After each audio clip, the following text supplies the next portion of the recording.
Good evening, everyone, and welcome to today's session. My name is Megan. I know it doesn't say that on the Zoom, but my name is Megan, and I'm the facilitator for today. I'm joined by a lovely panelist here today. Just some housekeeping items for you before you get started. Know that the session is being recorded, and you will have access to the recording about a week after today on the IACAC website, which is where you registered as well.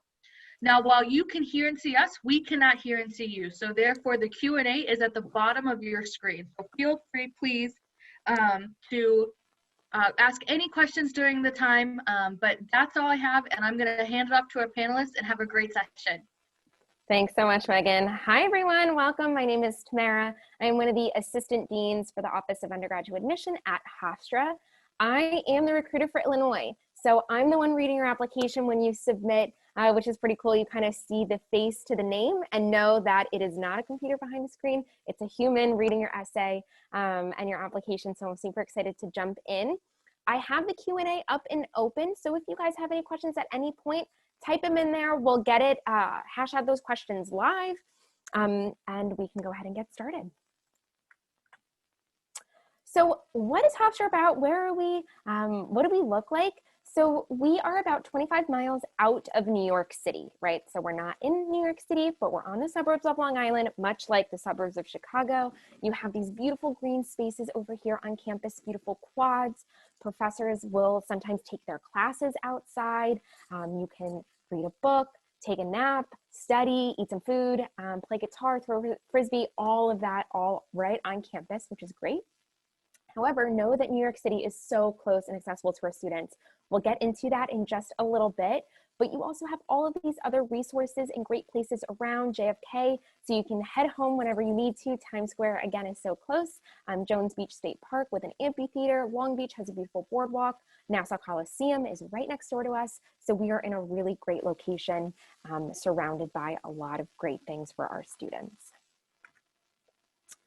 So what else do we look like? We have about 7,000 undergrads, over 165 different academic majors, and the class size is about 21. The largest lecture hall you'll be in is 60. That's it. We are not a school that has 1 in 300 lecture halls. You're going to be 1 in 20, which is super, super small. It's really great for that learning environment. This is going to be really great for students when you want to go off to graduate programs, law school, med school, a job or internship, and you need a letter of recommendation from a faculty. They're going to know you, they're going to know your name, how you positively impacted the class, rather than you were just one in a class. They're going to know your name, how you positively contributed. That letter of recommendation is going to hold a lot more weight because they know you so well. They want to see you succeed. They are here for you and your success at Hofstra. When I was a student at Hofstra, the smallest class I had was about 9. And again, my largest class was that 60. Labs are somewhere between 14 to 15. We really focus on the faculty and student interaction. All of our classes are taught by faculty, not TAs. We do have TAs available that will help the professor, whether that's grading papers or facilitating classwork. They also help the students a lot, but know that every class that you take is taught by Hofstra faculty. I know that this is overwhelming and I apologize, but here's a list of our 165 academic majors. If you guys have any questions about any of the academic majors, pop them into the chat. We can hash it out here. I just want you to know that when you apply to Hofstra, you're applying to the university. You're applying to Hofstra. You're not applying into any of these specific programs, with a couple of exceptions with our dual degrees, but generally 165 majors, you have access to all of this. So what does that mean? This is great for students that are coming undecided. You can come undecided, take some interesting classes, and you don't have to declare your major to the end of your sophomore year. This is great for students that think they want to go into biology, take that first bio class and realize, maybe it's not my thing, and head to something else. You have the flexibility to change your major. You have the flexibility to add a major, drop a major, add a minor, drop a minor. A question coming in the chat, what's the highest degree you have for nursing? So happy you asked. New this year is our BS in nursing. So this is new to Hofstra. The bachelor's is new to Hofstra. We've always had nursing at the master's level. So we do have an MSN program at Hofstra. So nursing's not new to Hofstra, but the bachelor program is new. They are welcoming their first class this year. It's great for us Hofstra students. So like I said, when you apply to Hofstra, again, you do not have to apply into a specific program or major. You're applying to Hofstra and then selecting that major. The dual degree programs that I had talked about that are different, one of them is nursing. So know that if you are interested in the BS in nursing, you do have to apply into that. That as well as our 5.5-year PA program, you do have to apply into that program as well. Our 3+3 or accelerated 6-year law school program, it's called the LEAP program as well, apply into that. And our 4+4 BSMD program with our med school, you do have to additionally apply into that. How those dual degree programs work, those 4 that I just mentioned, med school, PA, law, and nursing, is you'll first apply to Hofstra generally and be generally admitted. On your application though, make sure that you're checking off that you're interested in one of those 4 dual degree programs. Once you get an acceptance to Hofstra, if you're academically eligible, that program will send you that supplemental application. So now you're applying into the nursing program, PA program, law school, and med school. And they will admit students based on that supplemental application. So if you do not get into those specific programs or you are not sent a supplemental application, you're still admitted to Hofstra and you can still go on into pre-nursing, pre-PA, pre-med, or pre-law. So before I mentioned we are so close to New York City, I really want to capitalize on what that means for our students. So 71% of our students are graduating with some sort of internship. Most of our students in the School of Communications and Business typically have a higher number of internships because all of those headquarters and businesses are located right in the heart of New York City, right? So here's just a small list of our students and where they're interning. You are not bound by this list. This is just kind of where the most popular and the most well-known companies where our students are interning. When you have an internship, you have an internship advisor. They're making sure that what you're learning in the classroom is being applied to that hands-on environment. It's not about getting coffee. It's not about getting dry cleaning. If that's what you're doing, they're pulling you from that internship and placing you with a company that's going to value your education. If you are getting that internship for college credit, you'll also be required to submit a couple of essays. Again, they want to make sure that you are applying and furthering your education with that internship. And if you're getting college credit for it, they want to make sure that you're getting that college credit and that it's well-deserved. Our classes are stacked Monday, Wednesday, Friday, or Tuesday, Thursday. What does that really mean? It means that if you know that you want to intern in the fall and you want to intern 3 days a week, you can stack your classes Tuesday and Thursday and intern in the city 3 days a week. You are not fighting for those summer internships. Students at Hofstra are completing their internships while they're going to school and they love it. There is a shuttle that takes students to the local train station. Once on the train station, you head right into Penn Station. It's 36 minutes. I promise it is that quick, right into Penn Station, and you can head out from there. Interning is kind of like a culture at Hofstra. We really want to foster, and like I said, we really want to make sure that you're getting that hands-on learning. That was all academic based. Now let's have some fun on college. So we do have over 220 different clubs and organizations. Housing is guaranteed all 4 years. It is not required for first years to live on our campus, though know that there is always a spot available for you. We are Division I, so we have 21 Division I sports, basketball being our largest. As you can see, our men's basketball team actually made it to March Madness last year. They won their conference championship, so we were super excited for that. And our students are completing at least 100,000 hours of community service. This is not a graduation requirement for Hofstra. This is just the good work that our students are doing. They're really involved and active within the Hofstra community and the Hempstead area as well. Other things our students are doing are study abroad. So we have 26 different study abroad options.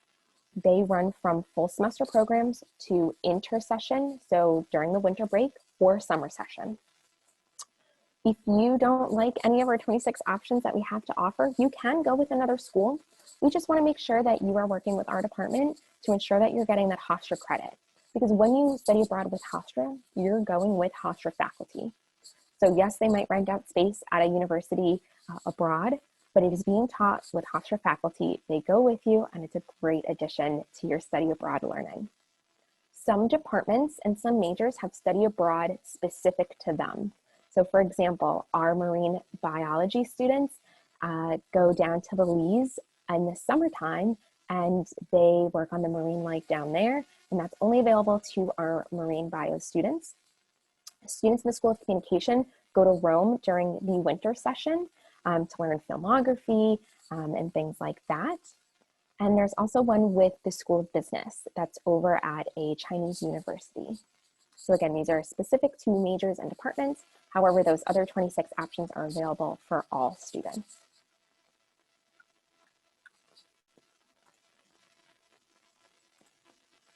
Now, this is the nitty-gritty. So we have 2 early action deadlines. The first is November 15th.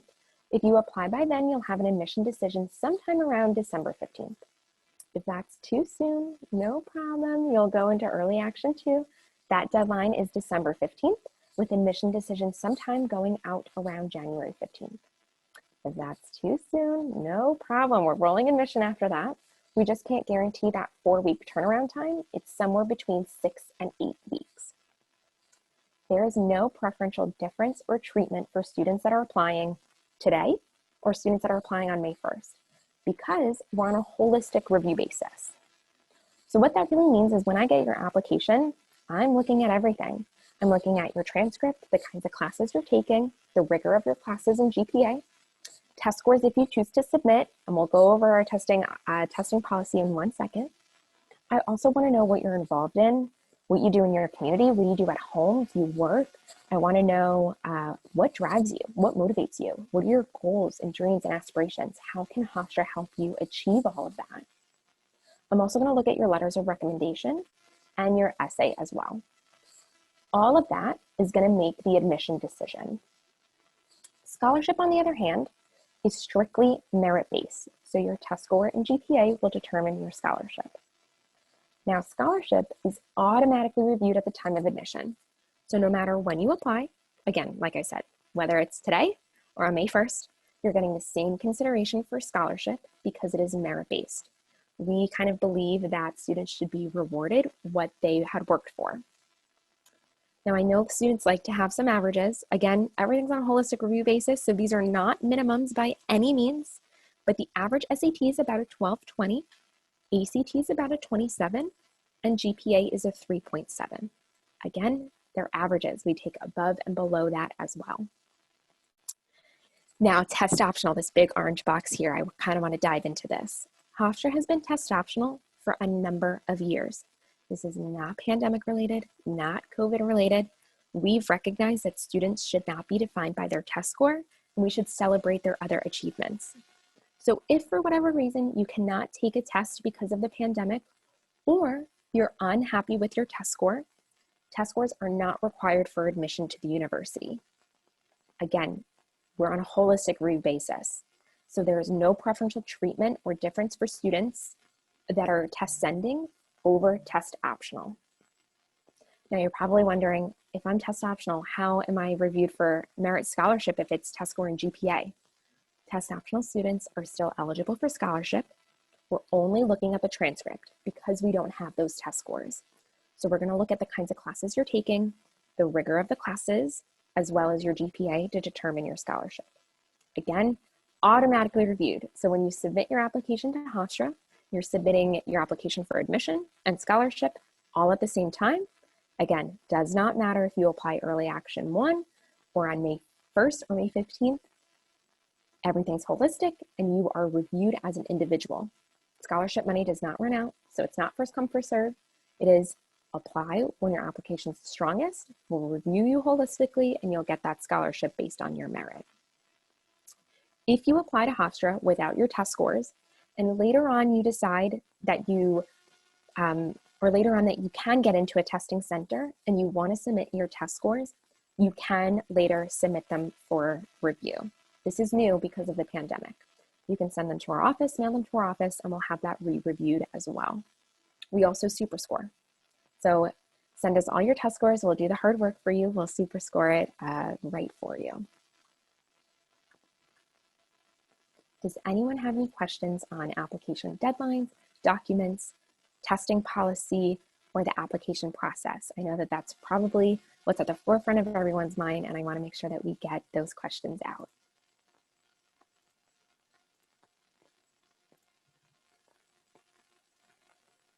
Okay. So what's next? You can go on and apply. Our applications are open.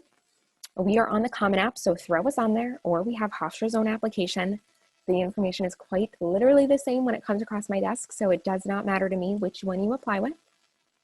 We are open for small in-person visits. However, Illinois, along with 35 other states, are on the quarantine list for New York State, so we are not allowing visitors from Illinois unless you quarantine for 2 weeks.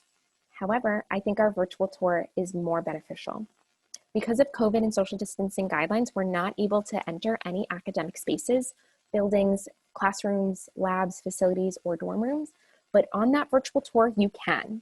So our virtual tour is live, it's guided with a colleague of mine and a current student, so you can get the best of both worlds there, and you'll get to see all of the spaces you need to. You can go inside the labs, the classrooms, the facilities, the theaters, inside dorm rooms, you get all of that. That outcomes website down at the bottom is a really great resource for students to toggle into their intended academic major and see the outcomes of students that have graduated. So you can see how many of them had internships and where they interned.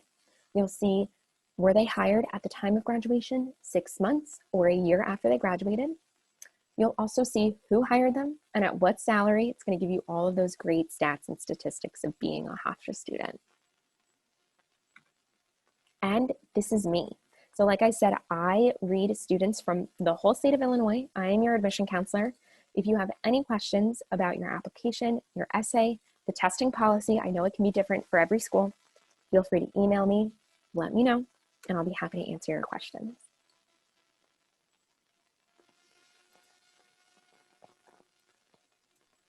Okay, great. Thank you so much.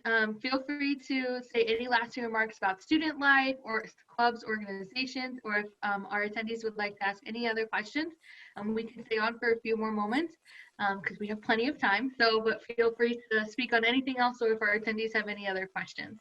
Sure. So I was a Hofstra grad. I went to Hofstra. I'm from South Florida, and I shipped my way to New York and loved it so much I never left. So I have my bachelor's from Hofstra, getting my master's, graduating in December at Hofstra, and I've worked on different campuses at Hofstra. You're probably wondering why I stuck around for 10 years. It's the community. Our students are wonderful, but it's the community at Hofstra that kept me here. So know that when you do get admitted to the Pride and you come to campus, you are amongst thousands and thousands of alumni and people that want to support you and want to see you succeed. That is the community that kept me wanting to continue to be a part of the Pride.